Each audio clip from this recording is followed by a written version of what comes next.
দেশক প্রিয় ভাজন সুমনশ্রী স্থবির আলোকিত সদ্ধর্ম দেশক প্রিয় ভাজন নন্দশ্রী স্থবির সহ মাননীয় মহান সঙ্ঘের প্রতি বিনম্র চিত্তে শ্রদ্ধা অর্ঘ্য বন্দনা নিবেদন করছি।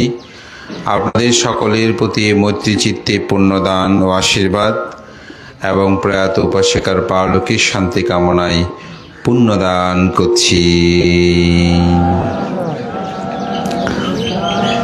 বুদ্ধের সময়কালে এক রাজপ্রাসাদে একদিন এক সেবিকা তিনি পদ্মফুল সাজাতে গিয়ে কান্না করছিলেন। তো রাজা সেটা দেখেই তাকে জিজ্ঞাসা করলেন, তুমি ফুল যখন সাজাচ্ছ ফুলদানিতে, তখন তুমি কান্না করছো কেন? কি হয়েছে? তোমার কি কোনো অসুবিধা হয়েছে? কোনো কিছু সমস্যা হয়েছে? বলে যে, না রাজন, আমার সে ধরনের কোনো কিছু হয় নাই। তাহলে কান্না করছো কেন? বলে যে, আমার স্বামীর কথা মনে পড়ছে, তাই আমি কান্না করছি। তোমার স্বামী কি হয়েছে? সে কি মৃত্যুবরণ করেছে? বলে যে না। তোমাকে কি বড় কথা বলেছে? বলে যে না। তাহলে কি হয়েছে? বলে যে, আমার স্বামী আমাকে ছেড়ে চলে গেছে, সে ভিক্ষু হয়ে গেছে। তো তুমি এখন এই ফুল সাজানোর সময় কেন কান্না করছো? বলে যে, আমার স্বামী যখন কথা বলতো তখন তার মুখ দিয়ে পদ্ম ফুলের সুগন্ধি বের হতো। আমি যখন এই ফুলদানিতে পদ্ম ফুলগুলো সাজাচ্ছি, সেই সুগন্ধিতে আমার স্বামীর কথাটা আমার মনে পড়েছে। বলে এখনো কি সেরকম হবে? বলে যে হ্যাঁ। তো সে কোথায় থাকে? বলে যে জেতবন বিহারে থাকে। তো রাজা কি করেছেন, বুদ্ধ প্রমুখ ওই ভিক্ষু সহ সবাইকে ফাং করলেন। তো ফাং করার পর দানাদি কুশল কর্ম সম্পাদনের পর জন্য বলছে, যেমন আপনারা প্রার্থনা করেন অনেক সময়, ভান্তে আজকে অমুক ভান্তে একটু দেশনা শুনতে চায়। তো বলে যে, তোমার স্বামী ছিল কোনটা? বলে যে ওই উনি। তখন দেখিয়ে দিল। তো বুদ্ধের কাছে গিয়ে রাজন বলল যে, এই ভান্তের কাছ থেকে একটু ধর্ম কথা শুনতে চায়। তো বুদ্ধ নির্দেশ দিলেন তাকে, তুমি ধর্ম কথা বলো। সে যখনই ধর্ম কথা বলতে শুরু করলো, তখনই দেখা গেল পুরো রাজপ্রাসাদ সেখানে পদ্ম ফুলের সুগন্ধিতেই ভরে গেল। তখন বুদ্ধের কাছে এই বিষয়টা প্রার্থনা করলেন যে কিসের পুণ্য প্রভাবে তার মুখ দিয়ে পদ্ম ফুলের সুগন্ধি বের হয়। তখন সেখানে গাথা উচ্চারিত হয়েছিল যে, সাধ্যম্মা দেশনা কালে সাধু সাধুতি বা সাতু মুখত ভায়ত গন্ধা উপ্পলংবা যথা দাকে। যিনি সদ্ধর্ম দেশনার সময় সাধুধ্বনি প্রদান করে উচ্চ স্বরে, তার মুখ দিয়ে সুগন্ধি বের হয়। সেই জন্য আমাদের শ্রদ্ধেয় সভাপতি ভান্তে আপনাদেরকে বলেছেন যে উচ্চ স্বরে যেন সাধুধ্বনি হয়, উচ্চ স্বরে যেন বুদ্ধ ধর্ম সঙ্গের নামটি আমরা উচ্চারণ করি। কেন করি? বন্দনা কয় প্রকার। আমি আমার ভিক্ষু জীবনে বন্দনা কয় প্রকার জেনেছি যে 18 বছর পরে। তা আপনারা কয়জনে জানেন আমি জানি না। তো বুদ্ধ ধর্ম দর্শনে অঙ্গুত্তর নিকে 3 নিপাতে বুদ্ধ বলছেন বন্দনা হচ্ছে 3 প্রকার। কায়ুধারে বন্দনা, বাক্যধারে বন্দনা, মনোধারে বন্দনা। 3 প্রকার কেন? যেমন অনেক সময় কোনো ভান থেকে হঠাৎ দেখেছেন, দেখার সাথে সাথে বন্দনা মানতে বলে ফেলছেন, কিন্তু মনের মধ্যে ছিল না ওনাকে বন্দনা বলবো, তাহলে সাথে সাথে বলে ফেলেছি মুখে, তাহলে বাক্য দ্বারা বন্দনা হয়েছে, কায়ে ঠিক ছিল। আবার অনেক সময় দেখা গেল মুখেও বলছেন না, মনের মধ্যেও নাই, হঠাৎ দেখার সাথে সাথে হাতটা তুলে ফেলছেন, মনের মধ্যে চেতনা যে ভান থেকে বন্দনা, তাহলে কায়ু দ্বারে বন্দনা বলে না। তাহলে মনের ধারও কি হয়? বন্দনা হয়। তো আপনি যেহেতু কায়ু মনো বাক্য হাতকে জোর করেছেন, তাহলে কায়ু সংযত হয়েছে, বাক্য মুখে বলছেন, মনের মধ্যে চেতনা আছে। তো মনটা যখন আপনি মুখে যখন বড় করে বলবেন, তখন চিত্তের মধ্যে কি হবে? একাগ্রতা হবে। একাগ্রতা যখন হবে, তখন আপনার কাজটা যথার্থ হবে। একাগ্রতায় হচ্ছে কি? সম্যক সমাধি। এই সম্যক সমাধিতে একাগ্র না হলে, কোনো বিষয়ে চিত্ত সমাধিস্থ না হলে কোনো কিছুকে প্রকৃতভাবে দেখা যায় না। এই জন্য মহাকারণিক তথাগত বুদ্ধ বলছেন যে চিত্তকে সোজা করা, ঋজু করা। আপনি যখন বাক্য দিয়ে একাগ্র চিত্তে বলবেন নমো তাস্সা ভগবতু, দেখেন চিত্তটা আর এদিক সেদিক যাবে না, একাগ্র হয়ে যাবে। এই জন্য বুদ্ধ বলছেন ফান্দানাং চাপালাং চিত্তাং দুরাক্ষান দুর্নিবারণাং উজুং কারোতি মেধাবী উজুকারবতে জানাং। আমাদের চিত্তটা হচ্ছে কি প্রতিনিয়ত চঞ্চল, ঘূর্ণিমান, এটা দূরতে থাকে। এখানে বসে আছি কত কিছু ভাবছি, ধ্যানে বসেছি কত কিছু চিন্তা করে, এই ধর্ম সবাই বসেছি কত কিছু ভাবছি, মনটা কত জায়গায় কোথায় দূরে কোনো হিসাব নাই। আমি একটা ছোট্ট উদাহরণ বলি, যে আপনারা অনেক দিন 1 মাস 2 মাস অনেকে 6 মাস পরিকল্পনা করে সঙ্গদান করে, তারপর 2-3 দিন থেকে এত আয়োজন, এরপরও দেখবেন আপনি যখন সঙ্গদানে বসেছেন, ও এই কাজটা করিনি মনে হয়, উঠে ওটা করতে ইচ্ছে করবে। তারপর বলা হয় যে ও পানি তো নিই না, এত কিছু নিয়েছি, ও পানিটা একটু নিই, ওইটা তো করি না মনে হয়, ওইটা করি। মানে আপনাকে এত বেশি মারের ধারায় আপনি প্রভাবিত হবেন, স্থির থাকতে আপনি পারবেন না।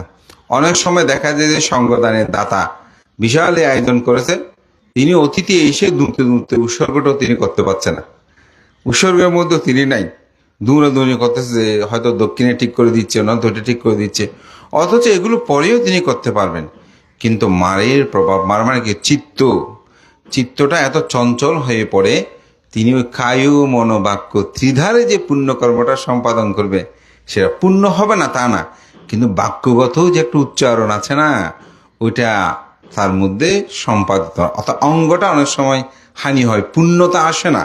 তো সেজন্য চিত্তকে সংযত করতে না পারলে আমাদের জীবনের কখনো পূর্ণতা হবে না। আজকের যে মহাদান কর্ম, এটা শান্তি মনের সাথে একটা সম্পর্ক যুক্ত আছে। এগুলো মনকে ভালো রাখার জন্য, মনকে উন্নত করার জন্য, মনের মধ্যে লোভ দেশ মোহমুক্ত হওয়ার জন্যই আসলে এই দানময় চর্চা। কেন? আমি একটা তার উদাহরণ বলি। বুদ্ধের সময়কালে একজন ভিক্ষু, উনি অনেক বড় ত্রিপিটক শাস্ত্র বিষয়ে খুব অভিজ্ঞ ছিলেন, আত্ম অহংকারীও ছিলেন, অর্থাৎ আমি এরকম জানি এরকম।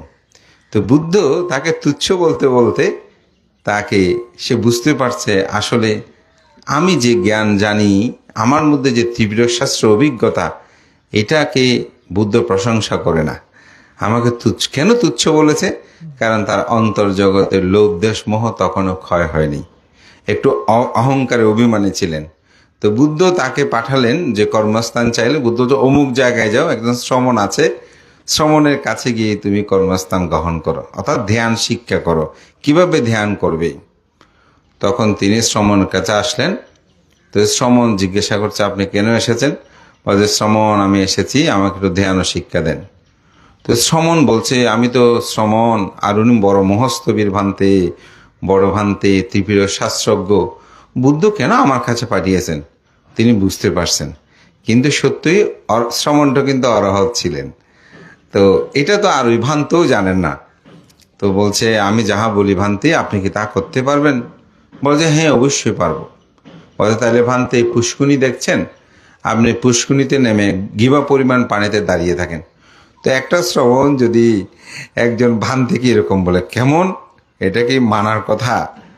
তো ওই যে তার অহংকার, এটি যেন পদধূলিত হয়, তখন তাকে শ্রমণ ওই ভান্তেকে পাঠালেন।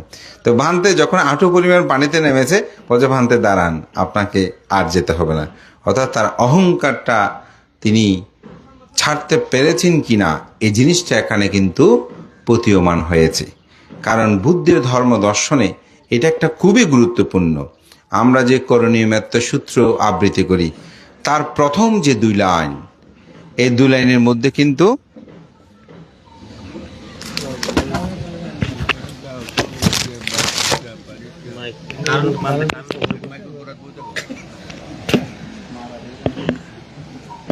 হ্যাঁ হ্যালো,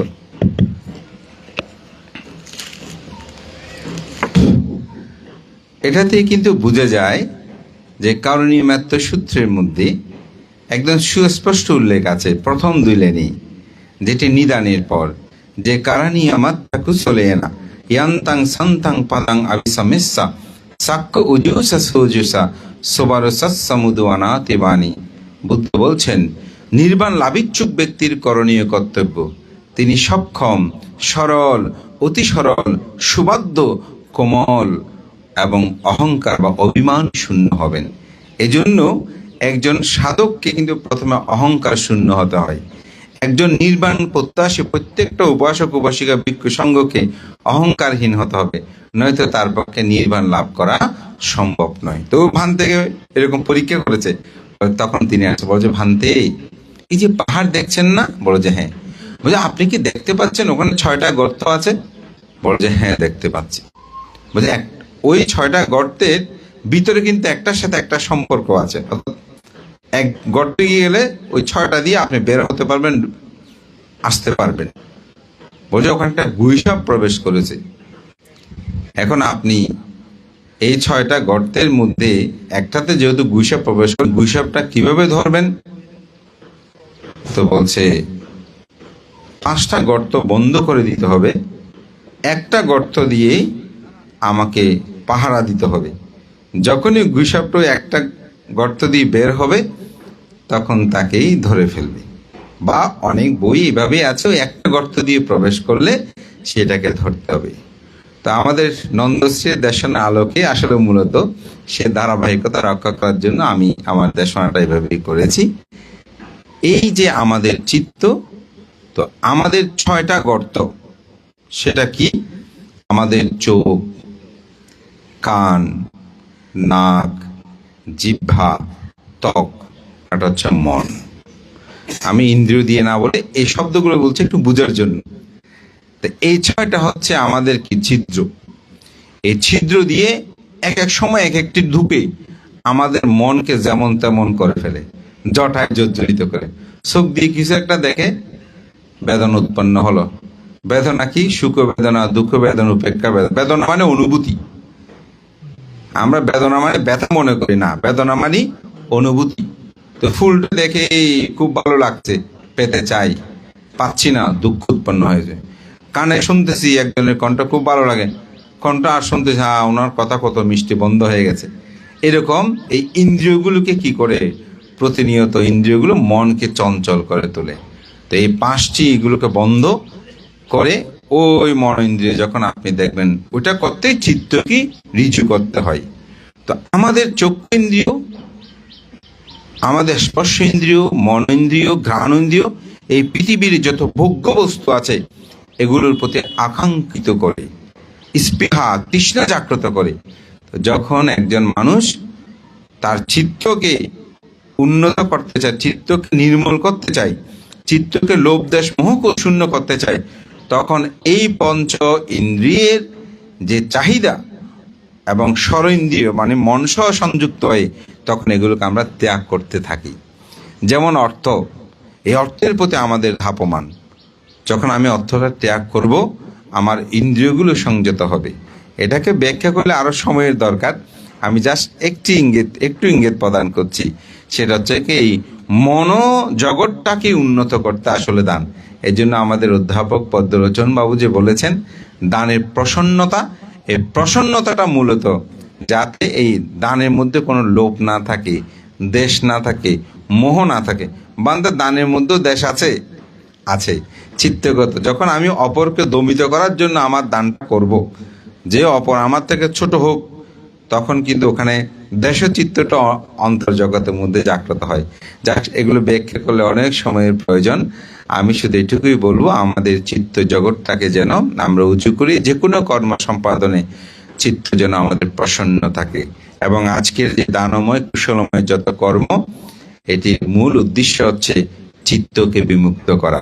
এটি ভগবান তথাগত বুদ্ধ অঙ্গুত্র নিকের 8ম নিপাতীয় এবং 11শ নিপাতীয়, সেখানে কিন্তু দেখা যায় যে এই দানাদি কুশল কর্ম করার উদ্দেশ্য কি?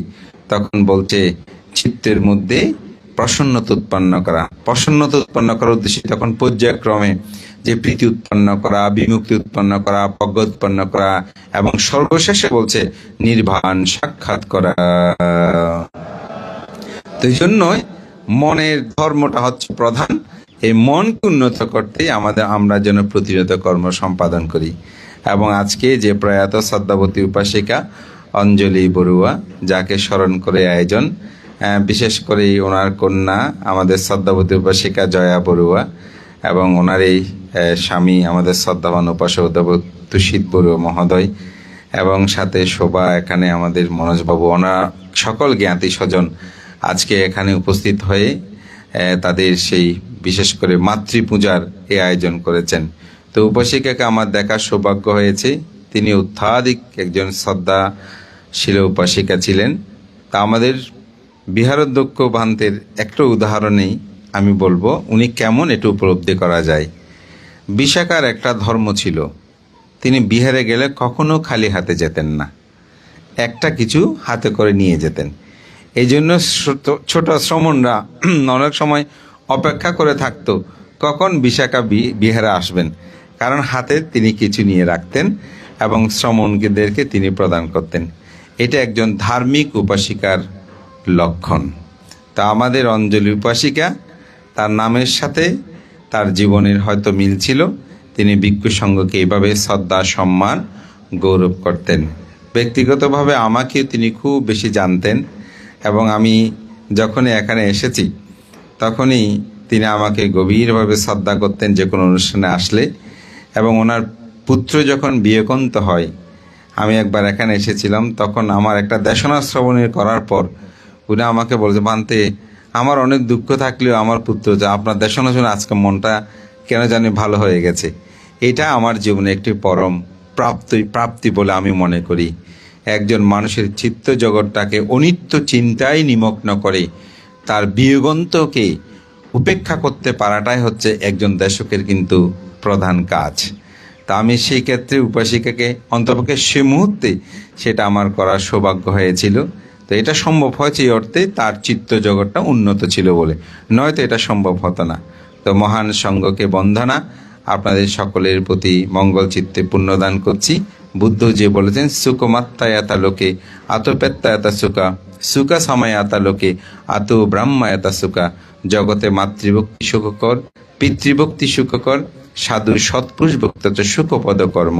তা আমি মনে করি সুদূর আমেরিকা থেকে আসে জ্ঞাতি স্বজন ভ্রাতা সবাই, ভাই বোন সবাই মিলে আমি মনে করি আজকে যেই মাতৃপূজা কর্ম সুসম্পন্ন করেছেন, এটাই যথার্থ কর্ম। এটি বুদ্ধ ধর্ম দর্শনে প্রশংসিত। এই পিতামাতাকে জীবিত থাকতেও দেখা দরকার। সেটা দেখেছেন বলে আমেরিকার মতন দেশে নিয়ে গেছেন এবং এখানেও মার ইচ্ছে পূরণে সমস্ত কর্ম সম্পাদন করেছেন। আজকে সুদূর আমেরিকা থেকে এসে তিনি যে পুণ্য কর্মগুলো সম্পাদন করেন সবাই মিলে, আমিও মনে করি তাতেই আমাদের জীবনের পুণ্যের যে ফল এটি অনুভব করা যায়। আমরা আপনারা অনেকেই জানি, অনেকে হয়তো জানি না, আমাদের তুষিত বাবু অর্থাৎ জয়া উপাসিকার তাদের 3 কন্যা, তারা সকলেই সমাজে প্রতিষ্ঠিত। আমেরিকার মতো দেশে ডাক্তার হওয়া এত সহজ নয়। অত্যন্ত তারা পুণ্যবান, পুণ্যকর্ম, আদর্শ জীবন যাপন করেন এবং সাথে আমাদের সমাজ গগনে পরিচিত ব্যক্তিত্ব আমার অত্যন্ত প্রিয় ভাজন দোলন বাবুর পুত্রের সাথে একটি আমাদের সমাজে পরিচিত একটি সমাজকর্মী, সমাজের দানে নিবেদিত ব্যক্তিত্বের পরিবারের সাথে সুসম্পর্ক বিদ্যমানে আমি মনে করি এই পুণ্য কর্মগুলো সম্পাদন ইহ জীবনে মানুষ নন্দিত হতে পারে। এই জন্যই কথা আছে, ইদানন্দাতি পাশ্চানন্দাতি কাতা পুণ্য বয়ত্তানন্দাতি। যারা পুণ্যকর্ম সম্পাদন করেন তারা ইহ জীবনে নন্দিত হয়, পরজীবনীও নন্দিত হয়। এই নন্দিত জীবন লাভ করে এই প্রত্যয় ব্যক্ত করে আমার নাতি দীর্ঘ ধর্মকথা এখানেই শেষ করছি। জগতের সকল প্রাণী সুখী হোক।